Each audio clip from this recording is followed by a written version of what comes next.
Earlier this week, U.S. war plans were accidentally shared on the messaging app Signal. And now an investigation is underway into how a journalist was accidentally added to the group chat, including top U.S. national security officials. Joining us now is Congressman Marlin Stutzman. Marlin, thank you so much for joining us. Summer, great to be with you. Thanks for having me on. Now, first things first, when the news of the national intelligence leak broke, what were your first thoughts?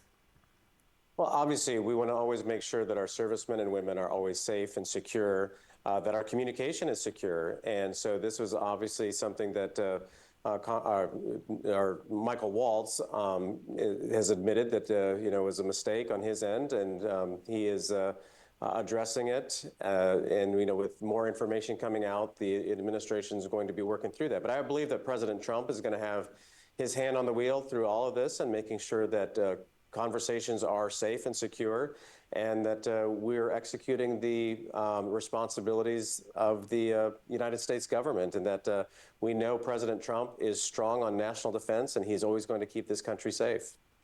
Now, your team mentioned to us that you were at the White House yesterday. Was there this sense of stress, urgency, calm, maybe nothing notable? What kind of was that feeling from other lawmakers and officials following the leak? It was pretty calm. I mean, it wasn't discussed a whole lot. In fact, a lot of information came out in the last 24 hours since we were at the White House. But what we actually talked about, or I spoke with the president about, was economic growth and how Indiana has been successful in making sure that our budgets are balanced and that we're focusing on growing an economy and not over-regulating it. And also talked about why I ran again for this congressional seat is because of our debt and deficits and how it will affect our children. And so we're making sure that Indiana is continuing to be an example and a shining light to the rest of the country on how to run efficient government and to be very aware of the importance of economic growth and also the tariffs. It's going to have an effect on us in Indiana. Manufacturing, it's beneficial in most cases.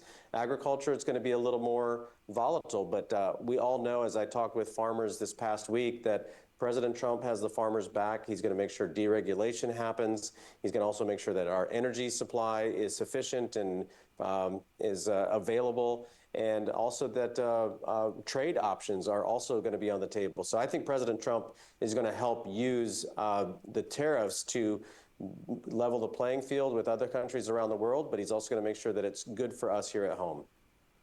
Now, on Tuesday, you tweeted this saying that you trust President Trump's policy agenda and that I'm going to restart that question for us. Now, you tweeted You stated Tuesday in a tweet that you trust President Trump's policy agenda and the Secretary of Defense's. How does this communications mistake really impact your trust in the current administration, if at all? Again, I mean, several factors here, and I'm sure we're going to learn more information over the next several days, and they will do their investigation to find out exactly what happened, how it happened. But it looks like Michael Waltz is taking the responsibility right out of the gate, which is always a good sign of a good leader, that he's not deflecting, he's not trying to blame somebody else, but he's taking the responsibility, and I'm sure he's going to make sure it doesn't happen again as well. And, obviously, what we know happened points to the fact that America is the strongest nation in the world and that we're going to protect our citizens and our interest around the world as well. And so I appreciate the fact that President Trump is coming right out of the gate and making sure that we're going after the terrorists, we're going after the bad guys, the cartels. And if anything, this should send a signal to those who are wanting to do harm to America that we have a team in Washington, D.C. that is going to make sure the American people are safe. And how do you think this issue makes the U.S. look to our allies and adversaries?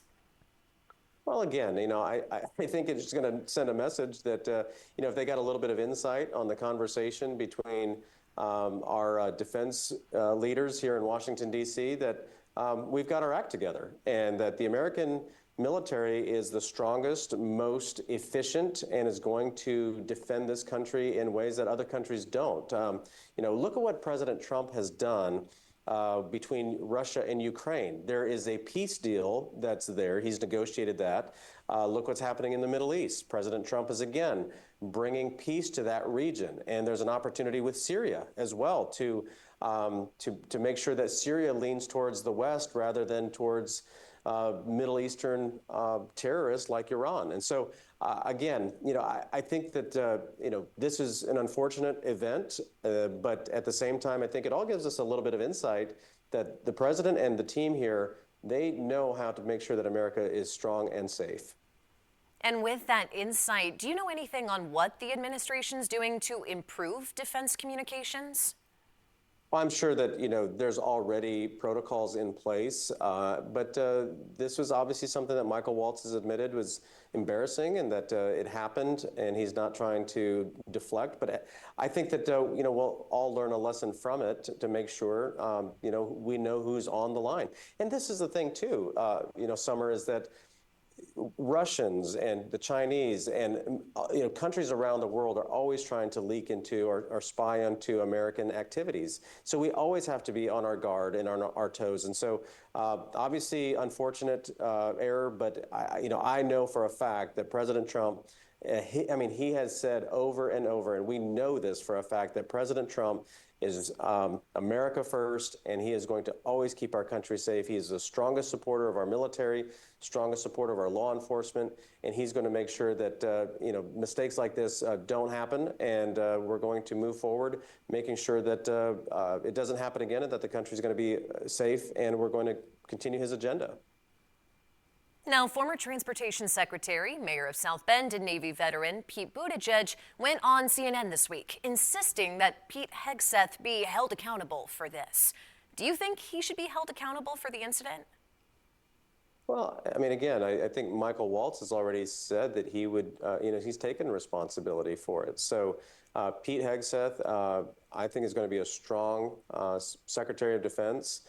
There's going to be conversations about this. There's going to be action taking place that needs to make sure it doesn't happen again. But again, let's look at the action that actually happened. There's an unfortunate error in conversations, but because what the action was behind that conversation actually is going to keep America safer today. Americans are safer today because of the actions taken by President Trump and his team. So I'm not that worried about it. I know that they'll fix this, and I know that they're going to make sure that America is the safest country as much as they can possibly provide through the strong defense that we have. Again, it's an unfortunate error, but I'm not that concerned that they're not going to fix it. And while accountability has been taken, do you think Congress needs to investigate this incident any further? I'm sure that Congress will look into it to find out what happened.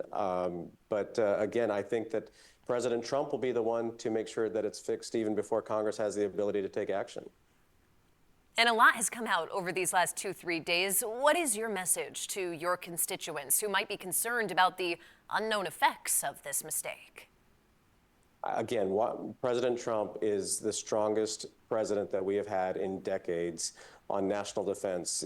There was no Putin in Crimea under President Trump's watch. Putin went into Ukraine under Joe Biden's watch. There's always been peace under a Trump administration, and the fact that President Trump has a record to stand on that, we'll see if there's any fallout, but I don't believe there will be. I think President Trump and his team are the strongest leaders that our military has had in decades again. And so I know that the media is obviously hoping they can find something to make of this story. There has to be accountability, but I believe that President Trump is going to be the first one to make sure that Americans are safe at all times. Now, Congressman Stutzman, thank you so much for your time today.